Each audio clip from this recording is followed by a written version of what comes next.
Topic होने वाला है। टॉपिक है हमारा बहुत ही थोड़ा सा अलग है। टॉपिक अलग इसलिए है कि आज का जो टॉपिक है ना हमारा, हमें ऐसे आपकी ज़िंदगी में, आपकी लाइफ में ऐसे कौन से वो लोग हैं जिसे आप माफ़ नहीं करना चाहती हैं, जो आपके इमोशन के साथ खेलते हैं, फिर आपसे उम्मीद लगाते हैं कि आप उनको माफ़ कर देंगे।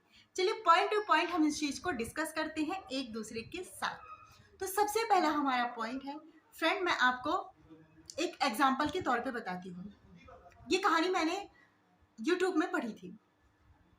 एक लेडीज़ है, उसे ससुराल से भी उतना सपोर्ट नहीं मिलता है और मायके से भी उतना सपोर्ट नहीं मिलता है, और उसके जो ससुराल वाले हैं उसने उस लड़की पर चोरी का इल्ज़ाम लगाकर उसको जो है जेल तक पकड़वा दी।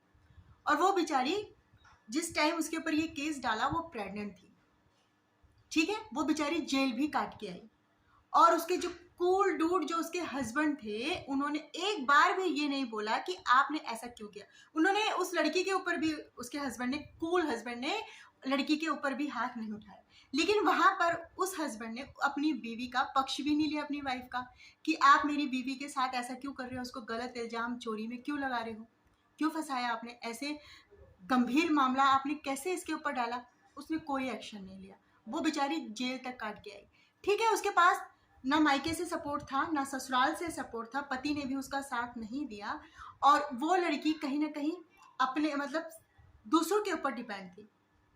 उसकी कोई इनकम नहीं थी, तो उसकी मजबूरी थी, जब वो जेल से वापस आती है, किसी तरीके से केस सॉल्व होता है, तो वो लोग, उसको मजबूरी है उन्हीं लोगों के साथ रहना, उसी सास ससुर के साथ, उसी घर में, वही ननद और देवर, ठीक है, उसकी मजबूरी है। तो ऐसे में तो मैं उसको यही बोलूँगी, ठीक है, जब आपकी कोई इनकम नहीं है, आपकी मजबूरी है, आपके पास ऐसा कोई चारा नहीं है, ऐसा घर नहीं है, आप दूसरे के ऊपर डिपेंड है, तो आप उस घर में रहिए और बाकी सभी लोगों को इग्नोर कीजिए। मैं यहाँ से आप लोगों से एक सवाल और पूछना चाहती हूँ।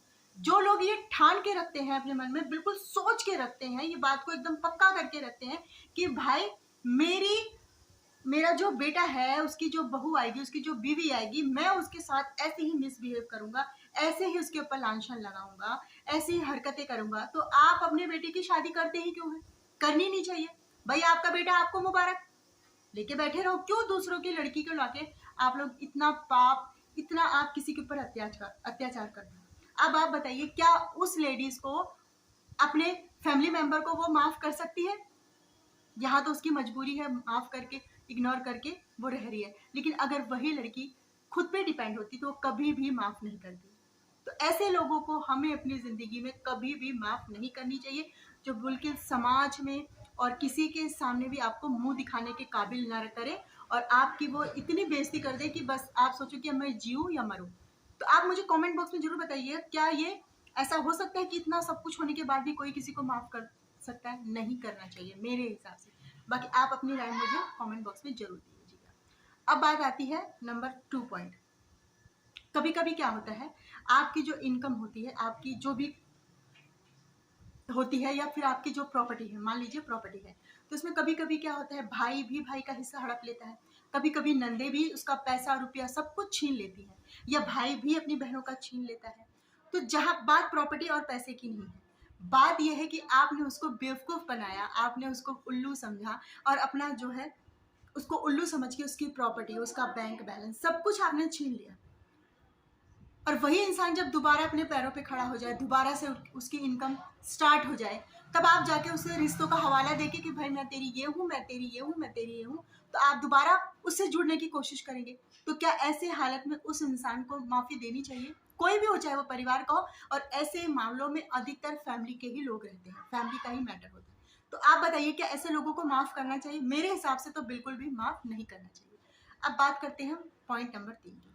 पॉइंट नंबर 3 ये है, जब आप किसी के साथ कुछ बुरा नहीं करते, किसी के लिए कुछ भी आपने कभी गलत सोचा ही नहीं, आपने कभी उसके बारे में आस पड़ोस किसी से कुछ गलत कहा ही नहीं, लेकिन वो आपको भरी महफिल में आपको बदनाम करने में, आपके कैरेक्टर के ऊपर उंगली उठाने में, आपके जितने भी रिलेटिव हैं, आस पड़ोस हैं, उससे आपकी बुराई करने में, वो होता है ना पीठ पीछे खंजर घोंपना, उस तरीके का काम करता है। वो आपके कैरेक्टर को भी नहीं छोड़ेगा, वो हर जगह भाई आपको बदनाम करने में लगा रहता है। सीधा आपके कैरेक्टर पे उंगली उठाता है।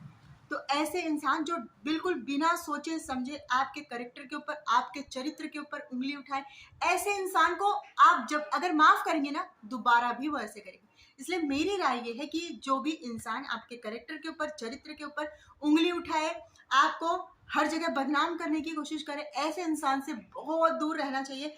कोई कितना भी गहरा रिश्ता हो, उसके साथ कोई भी रिश्ता नहीं रखना चाहिए, कभी भी उसको माफ़ी नहीं मिलनी चाहिए। बाकी आप लोग भी अपनी राय मुझे कमेंट बॉक्स में दे सकते हैं। क्या आप लोगों के साथ कोई ऐसा करे तो आप उसको माफ़ कर सकती हैं? पॉइंट नंबर 4, मान लीजिए आपकी अचानक रात को तबीयत खराब हो गई। ऐसा किसी के साथ ना हो, बाय चांस आपकी रात को तबीयत बहुत ज़्यादा खराब हो गई और आपके पास कोई भी 4 व्हीलर या 2 व्हीलर नहीं है। ऐसा सोच लीजिए आप, आजकल तो सभी के पास होता है। मान लीजिए प्रेजेंट टाइम में आपके पास नहीं है। आपने अपने रिश्तेदारों को, अपने आसपास के लोगों को कॉल करके बोला कि भाई मेरी ऐसी ऐसी तबीयत खराब है, आप अपना व्हीकल लेके आ जाइए और मुझे हॉस्पिटल तक पहुंचा दीजिए। लेकिन भाई वो कभी बोल रहा है कि ऐसा है कि मेरी गाड़ी तो यहाँ पर खड़ी है और मेरी गाड़ी के आगे एक और गाड़ी है, वो तो पता नहीं किसकी गाड़ी है और वो हटा ही नहीं रहा, मैं कैसे आऊँ, मैं कैसे करूँ। और आपने अपने और 1-2 लोगों को फ़ोन किया कि भाई ऐसी ऐसी बात है, आ जाओ। वो बोल रहा है भाई मैं अभी सो रहा हूँ, इतनी रात को कैसे आऊँ, मेरा घर तो इतनी दूर है, जब तक मैं आऊँगा तब तक तुम किसी और व्हीकल से चले जाओ, कोई और साधन कर लो। आप क्या करेंगे आप? अब आपके आस पड़ोस में कोई 3 व्हीलर वाला, ऑटो रिक्शा वाला कभी कभी पड़ोस में रहते ही हैं। अब आपने उनको बोला, वो आपकी मदद करने के लिए आ गया, वो आपको हॉस्पिटल तक छोड़ के आया। आपके अपनों ने आपको मना कर दिया, कोई भी आपको हॉस्पिटल लेके नहीं गया, लेकिन वो एक पराया इंसान, उसने आपकी हेल्प करी। अब आप बताइए, उस दिन आपकी इतनी ज़्यादा तबीयत खराब थी, इतनी ज़्यादा सीरियस हो गए थे आप कि अगर आप हॉस्पिटल नहीं पहुँचते तो आपके साथ कुछ भी हो सकता है। क्या आप उस मोमेंट को भूल जाएंगे? क्या आप उस जितनी देर आप बिस्तर पे पड़े उस दर्द को सह रहे थे, आप उसको भूल जाएंगे? और फिर उन रिश्तेदारों के साथ आप अच्छे से, रिलेटिव के साथ अच्छे से बिहेव करेंगे, अच्छे से बोलचाल करेंगे? ऐसा हो सकता है? भाई मैं तो माफ नहीं कर सकती हूँ ऐसे लोगों को, जो मेरी मदद के लिए नहीं आएगा। इंसान जब मुझे उसकी बहुत ज्यादा जरूरत थी, जिंदगी और मौत का सवाल था, उस इंसान ने मेरी मदद नहीं करी, तो मैं कभी भी वैसे इंसान के आगे पलट के भी नहीं देखूंगी, चाहे वो कितना भी गहरा रिश्ता हो। ऐसे रिश्तों को तो दूर से नमस्कार करना चाहिए। तो आप सोचिए फ्रेंड, आजकल की दुनिया में भी ऐसा होता है, इतने मतलबी और इतने स्वार्थी लोग होते हैं, रिश्तेदार होते हैं, कि उनसे आप दूर ही रहिए। कोई फायदा नहीं है ऐसे लोगों के साथ रहने के लिए, जो आपका भरी महफिल में दिल दुखाएं, आपके ऊपर लांछन लगाने के लिए। 1 सेकंड का भी ऐसे खतरनाक लोगों को टाइम नहीं लगता है, वो कब आपके इमेज खराब कर देंगे ना भरी महफिल में, बिल्कुल भी नहीं। और बहुत से ऐसे लोग होते हैं जिनको भरी महफिल में आपके ऊपर टोंड कसना, आपको कुछ ऐसी बातें बोलना जो आपको सीधा चुभे भरी महफिल में। तो ऐसे लोगों को भी माफ नहीं करना चाहिए, जो हर वक्त आपको टोंड कसने में रहे, आपके लिए बुरा बुरा ही सोचे। तो ऐसे लोगों के साथ भी हमें नहीं रहना चाहिए और कोई भी रिश्ता नहीं रखना चाहिए, ऐसे लोगों को कभी माफ भी नहीं करना चाहिए। तो मुझे बताइए फ्रेंड, आपको सबसे अच्छा पॉइंट कौन सा लगा? क्या आप लोगों के साथ भी ऐसा हो चुका है या हो रहा है, या बहुत से आपकी फ्रेंड होंगी जिनके साथ ससुराल में ऐसा होता भी होगा, जो बेचारी कम पढ़ी लिखी होती हैं और वो कुछ कर नहीं सकती हैं, दूसरों के ऊपर डिपेंड रहती है, अपने पति के ऊपर, अपने सास ससुर के ऊपर, और उनके साथ फिर ये सारी चीज़ें होती हैं।